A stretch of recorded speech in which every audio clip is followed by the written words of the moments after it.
Ayan na. So, nandito tayo ngayon sa Shell sa Molino Boulevard.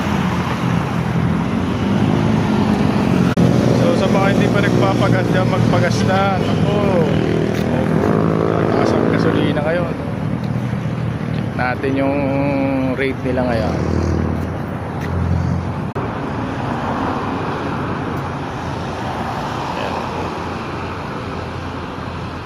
56, 59, 65, 69.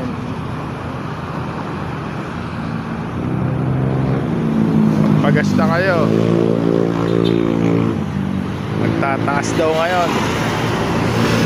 Ano, sarap lumihay, wala pang traffic. Woohoo! Yan na.